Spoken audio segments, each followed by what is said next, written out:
भूकंप की प्रबलता मापी जाती है एनीमोमीटर द्वारा, वर्नियर मापनी द्वारा, प्लेनीमीटर द्वारा या फिर रिक्टर स्केल के द्वारा। तो भूकंप की जो तीव्रता है या फिर उसकी प्रबलता है वह मापी जाती है रिक्टर स्केल के द्वारा। डी ऑप्शन क्या है, करेक्ट है। विक्षेप बल यानी कोरियालिस फोर्स उत्पन्न होता है वायुदाब के अंतर से, पृथ्वी के परिभ्रमण से, तापमान के अंतर से या फिर उच्चावची विषमता से। तो इस किससे उत्पन्न होता है, यह उत्पन्न होता है पृथ्वी के परिभ्रमण से। ऑप्शन नंबर बी सही है। निम्नलिखित में से कौन सा कथन असत्य है, असत्य है पूछा गया है। परत अपरदन में गहरी नालियाँ बनती हैं, चीका मिट्टी में कण बहुत महीन होते हैं, काली मिट्टी को रूसी भाषा में चरनोजम कहा जाता है, या फिर डी ज्वालामुखी क्रिया से बनने वाली मिट्टी ज्वालामुखी मिट्टी कहलाती है। तो 10वें का जो करेक्ट आंसर हो जाएगा ए, परत अपरदन में गहरी नालियाँ नहीं बनती हैं। ऑप्शन नंबर ए करेक्ट हो जाएगा। यानी कि परत अपरदन में गहरी नालियाँ बनती हैं, ये गलत है, नहीं बनती हैं। मिट्टी के आवरण का विनाश मृदा अपरदन क्या कहलाता है, वही कहलाता है। यानी कि जो उसके आवरण है, उसकी जो परत है, ये मिट्टी है, उसकी जो परत का जो विनाश होता है वही होता है मिट्टी का आवरण। ये 2 प्रकार का होता है, परत अपरदन तथा अवनलिका अपरदन। और भारत में मृदा अपरदन मरुस्थलीय के विस्तार, मानसूनी वर्षा और समुद्री लहरों द्वारा होता है। इन्हीं कारणों से होता है मृदा का अपरदन। परत अपरदन समतल भूमि पर मूसलाधार वर्षा का कारण होता है, न कि गहरी नालियाँ। तो ये ऑप्शन क्या है, सही है। सामान्य दशाओं के अंतर्गत निम्नलिखित में से कौन सा एक नदी क्रिया द्वारा उत्पन्न लक्षणों का सही क्रमिक विकास है। जलप्रपात, विसर्प रोधिकाएँ। तो इसका जो सही क्रम है वह क्या है, वह है जलप्रपात, नदी वेदिकाएँ, जलप्रपात, नदी वेदिकाएँ, विसर्प रोधिकाएँ और गोखुर झीलें। सी ऑप्शन क्या है, करेक्ट हो जाएगा। इसको याद रखिएगा, इंपॉर्टेंट है, पूछा जा सकता है। निम्नलिखित में से कौन सी सुस्पष्ट आकृतियाँ हिमनदी स्थलाकृतियों पर पाई जाती हैं। ड्रमलिन, यारडंग, लटकती घाटी या फिर बालू तट। तो 12वीं का जो करेक्ट आंसर हो जाएगा वो हो जाएगा 1 और 3, ड्रमलिन और लटकती घाटी। सी ऑप्शन सही है। पद, भेड़, पीठ शैल या रास मुटोने निम्नलिखित में से किस एक से संबंध है। वायु प्रक्रिया, नदी प्रक्रिया, हिमनदी प्रक्रिया या फिर अपक्षय प्रक्रिया। यह क्या है, हिमनदी प्रक्रिया है। सी ऑप्शन क्या है, सही है। अगला क्वेश्चन लेते हैं। सूची को एक तरफ दिया स्थल रूप और दूसरी तरफ दिया उसकी प्रक्रिया। प्राकृतिक तटबंध, वातोड़, एस्कर, कास्ट, पोलजे, नदी, बरखान, हिमनदी। तो कौन सा कैसे मैच करेगा। जो प्राकृतिक तटबंध है वो कैसी है, वो नदी आकृति है, प्रक्रिया है। एस्कर क्या है, यह जो है हिमनदी प्रक्रिया है।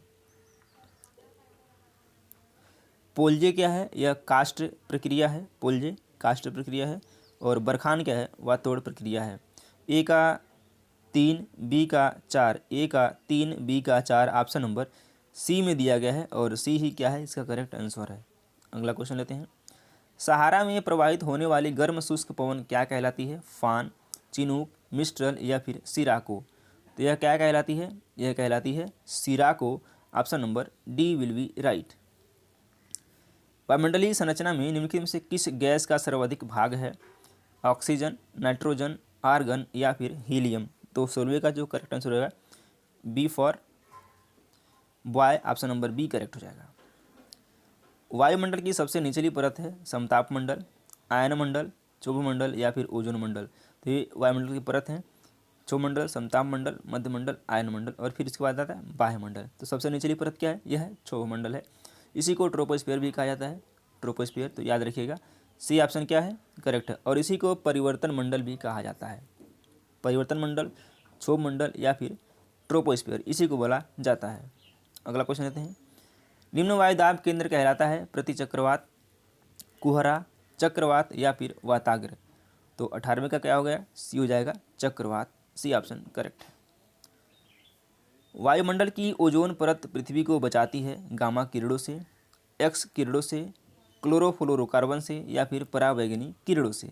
क्या है, आप 19 का डी हो जाएगा, पराबैंगनी किरणों से। उत्तरी अमेरिका के कैलिफोर्निया, दक्षिणी अमेरिका के मध्य चिली और पश्चिमी ऑस्ट्रेलिया के दक्षिणी पश्चिमी छोर के तटीय क्षेत्रों में निम्नलिखित में से कौन सी जलवायु पाई जाती है। उष्णकटिबंधीय सवाना, भूमध्य सागरी, आर्द्र महासागरी या फिर निम्न अक्षांश स्टेप। तो 20वें का जो आंसर हो जाएगा वो हो जाएगा बी, ऑप्शन नंबर बी सही है। अगला क्वेश्चन लेते हैं और उम्मीद करते हैं कि आपको यह मज़ा आ रहा होगा। संयुक्त राज्य अमेरिका और कनाडा में रॉकी पर्वत श्रेणी के पूर्वी ढाल के साथ चलने वाली शुष्क स्थानीय पवन है फान, चिनूक, सिराको या फिर बोरा। यह क्या है? यह है चिनूक, ऑप्शन नंबर बी सही है। अगला क्वेश्चन लेते हैं।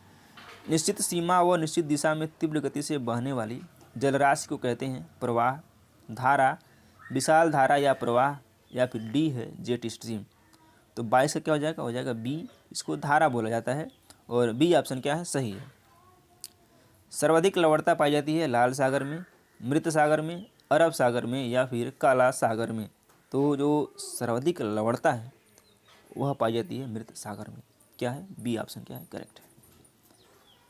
प्रमुख मत्स्य क्षेत्र ग्रैंड बैंक स्थित है दक्षिणी अटलांटिक महासागर में, दक्षिणी प्रशांत महासागर में, उत्तरी अटलांटिक महासागर में या फिर उत्तरी प्रशांत महासागर में। तो ये कहाँ है? यह है उत्तरी अटलांटिक महासागर में, ऑप्शन नंबर सी करेक्ट है।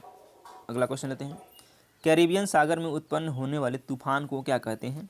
चक्रवात, हरिकेन, टाइफून या फिर चिनूक। तो इसको कहते हैं